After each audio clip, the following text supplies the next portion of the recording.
Assalamualaikum warahmatullahi wabarakatuh. Perkenalkan, nama saya Zulfia Zabirova. Di sini saya akan menjelaskan tentang paradigma, etika, dan prinsip etika lingkungan. Di sini saya akan menjelaskan tentang paradigma, etika, dan prinsip etika lingkungan.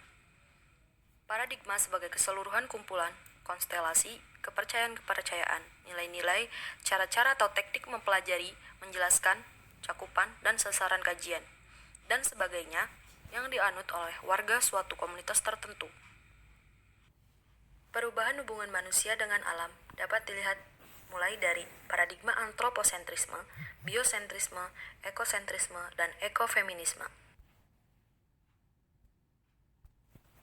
Apa sih paradigma antroposentrisme, biosentrisme, ekosentrisme, dan ekofeminisme itu? Yang pertama, paradigma antroposentrisme, yaitu suatu etika yang memandang manusia sebagai pusat dari sistem alam semesta. Yang kedua, paradigma biosentrisme, yaitu suatu paradigma yang memandang bahwa setiap kehidupan dan makhluk hidup mempunyai nilai dan berharga pada dirinya sendiri, sehingga pantas mendapat pertimbangan dan kepedulian moral. Yang ketiga, paradigma ekosentrisme, suatu paradigma yang lebih jauh jangkauannya. Pada ekosentrisme, justru memusatkan etika pada seluruh komunitas ekologis, baik yang hidup maupun tidak hidup. Keempat adalah paradigma ekofeminisme, yaitu paradigma yang lebih menekankan etika yang didasarkan pada nilai-nilai kasih sayang atau care, hubungan yang harmonis, cinta, tanggung jawab, dan saling percaya atau trust.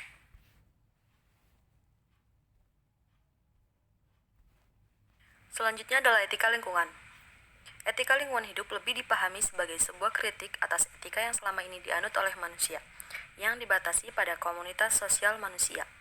Etika lingkungan hidup menuntut agar etika dan moralitas diberlakukan juga bagi komunitas biotis dan komunitas ekologis.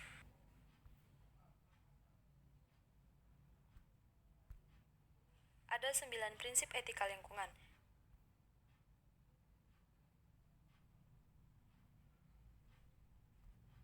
Yang pertama adalah sikap menghormati terhadap alam.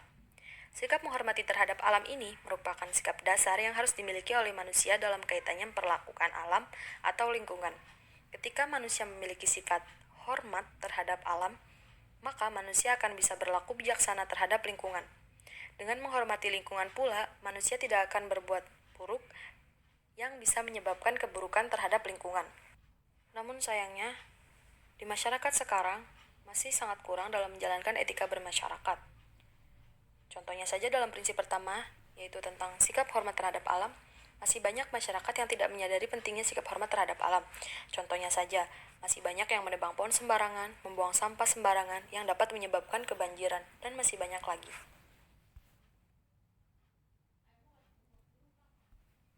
Prinsip selanjutnya dari etika terhadap lingkungan adalah adanya sikap bertanggung jawab kepada lingkungan.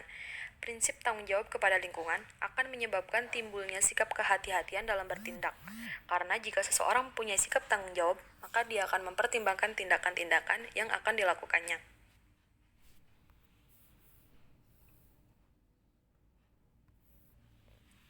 Prinsip ketiga yaitu sikap solidaritas. Sikap solidaritas merupakan sikap pengertian terhadap lingkungan. Prinsip solidaritas ini merupakan prinsip yang membangkitkan rasa solider. Rasa solider akan bangkit yang berupa sikap sepenanggungan dengan alam dan juga dengan makhluk hidup lainnya, sehingga akan mendorong manusia untuk menyelamatkan lingkungan dan tidak merusaknya.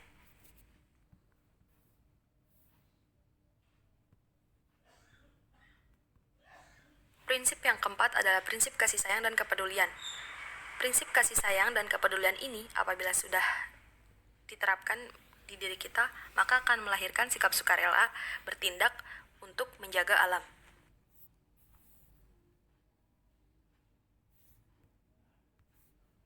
Selanjutnya yang kelima adalah prinsip no harm.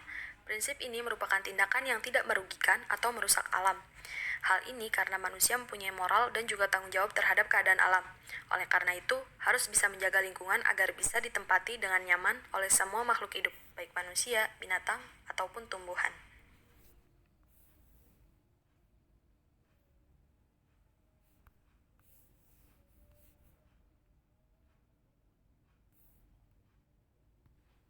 Yang keenam adalah prinsip hidup sederhana dan selaras dengan alam.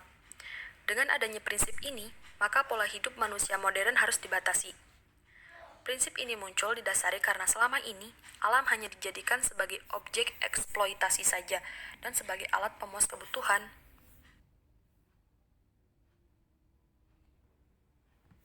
Selanjutnya yang ketujuh yaitu ada prinsip keadilan. Prinsip ini maksudnya adalah berbicara terhadap akses yang sama bagi suatu kelompok dan anggota masyarakat dalam kaitannya menentukan kebijakan pengelolaan sumber daya alam dan program pelestarian alam.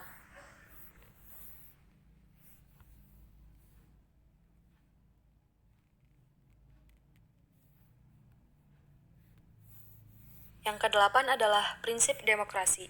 Prinsip demokrasi merupakan suatu prinsip yang terbentuk karena adanya keanekaragaman pendapat, maupun prinsip-prinsip yang lainnya yang berhubungan dengan kebijakan atau bagaimana baik atau buruknya untuk alam.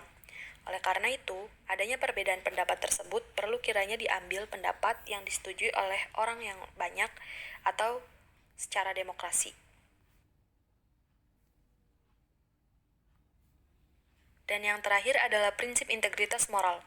Prinsip ini merupakan prinsip yang menuntut pejabat publik agar mempunyai sikap dan juga perilaku moral terhadap alam, serta memegang teguh untuk bisa mengamankan kepentingan publik yang berkaitan dengan sumber daya alam.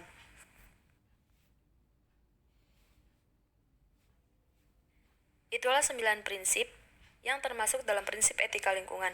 Oleh karena itu, kita sebagai manusia hendaknya bisa mempunyai sikap dan juga mengamalkan prinsip-prinsip yang telah disebutkan di atas demi terciptanya lingkungan yang lestari. Sekian video dari saya. Semoga bermanfaat. Wassalamualaikum warahmatullahi wabarakatuh.